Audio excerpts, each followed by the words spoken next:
जीवन वृतांत जगत गुरु श्री गुरु नानक देव जी 4 सितंबर 2025। द्वितीय अध्याय गुरु नानक देव जी की प्रथम उदासीन यात्रा। इस अध्याय में 63 कथाएं हैं जो उनके जीवन से ली गई है। हर रोज कथाएं क्रम अनुसार पोस्ट होगी। आज की कथा संख्या 54 पोस्ट हो रही है। कंपाइल्ड बाय स्कडेवान। केशव देव मंदिर, मथुरा, उत्तर प्रदेश। श्री गुरु नानक देव जी आगरा से मथुरा के केशव देव मंदिर के निकट जा बिराजे। उन दिनों केशव देव मंदिर एक छोटा सा भवन था। गुरुदेव ने भाई मर्दाना जी को कीर्तन करने का आदेश दिया। मधुर वाणी सुनकर वहां का पुजारी तथा बहुत से भक्तगण जो कि तीर्थ यात्रा पर आए हुए थे, गुरुदेव के पास जाकर बैठ गए। कीर्तन की समाप्ति पर भक्तजनों ने अपनी जिज्ञासा व्यक्त की है गुरुदेव, वे लोग वहां मथुरा में कल्याण हेतु यात्रा करने आए हैं, परंतु उनका मन बहुत खिन्न हुआ है और उनकी श्रद्धा भावनाओं को बहुत ठेस पहुंची है, क्योंकि वे जहां भी गए हैं वहीं पर झूठ को ही प्रधान पाया है। उनको भगवान का तो भय ही नहीं। जिन लोगों ने धर्म का प्रचार करना था वह स्वयं अधर्म के कार्यों में विनाश के मार्ग पर चल रहे हैं।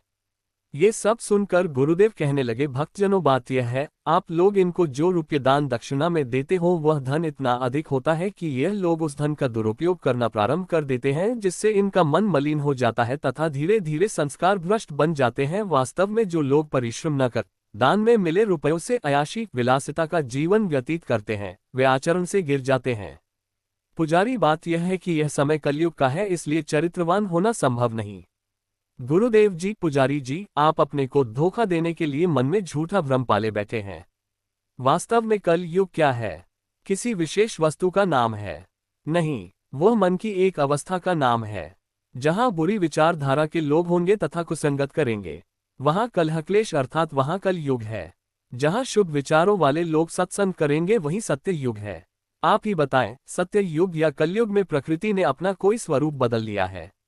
आकाश, सूर्य, चंद्रमा, तारे, वनस्पति इत्यादि में कोई परिवर्तन नहीं हुआ और नदियां नाले भी नहीं बदले।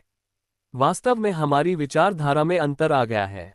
तात्पर्य ये कि जिस प्रकार कोई अपनी आजीविका कमाएगा वैसा ही उसके विचार बनेंगे तथा वैसे ही आचरण करेगा। यानी जैसा कोई अन्न खाएगा वैसा ही उसका मन होगा। गुरुदेव ने तब शब्द उच्चारण किया, सोई चंदू चढ़ी से तारे, सोई दिनेरू तपत रहे, सा धरती सो पौनू झुलारे, जुग जिया खेले था अब कैसे। कुल मिलाकर भाव यह है कि एक ही परम तत्व परमात्मा सब रूपों में है। वही चंद्रमा बनकर ठंडक देता है, वही सूर्य बनकर तपन करता है, वही धरती और वही वायु बनकर सृष्टि धारण करता है। प्रश्न यह उठाया जा रहा है कि यह अनंत खेल संसार का नाटक आखिर कहाँ और कैसे रचा जाता है? जिज्ञासु जन है, गुरुदेव आप हमें कल्याण के लिए मार्ग बताएं। गुरुदेव जी, जीवन में सहज भाव से सभी कार्य करें, प्रकृति के नियमों को समझकर उसमें समाएं, प्रभु को प्रत्येक स्थान पर उपस्थित जानकर उसके भय में जीना ही कल्याणकारी है। सहजी मिले मिलिया परवानु, ना तिसु मरनु न आवनु जानू, ठाकुर मही दासु दास मही सोए, जह देखा तह अवरु न कोई। इन पंक्तियों का भाव यह है कि जब प्रभु से आत्मिक एकता होती है तब वह मिलन स्थायी होता है। ऐसी अवस्था में जन्म और मृत्यु का बंधन समाप्त हो जाता है। भक्त और भगवान एक हो जाते हैं और साधक को हर जगह केवल वही एक परमात्मा ही दिखाई देता है। श्री वाहे गुरु जी का खालसा, श्री वाहे गुरु जी की फतह। द्वितीय अध्याय प्रथम उदासी। अगले पाठ कथा 55। मजनू दरवेश, दिल्ली। बोलो जयकारा बोल मेरे श्री गुरु महाराज जी की जय। Compiled by स्कडेवान।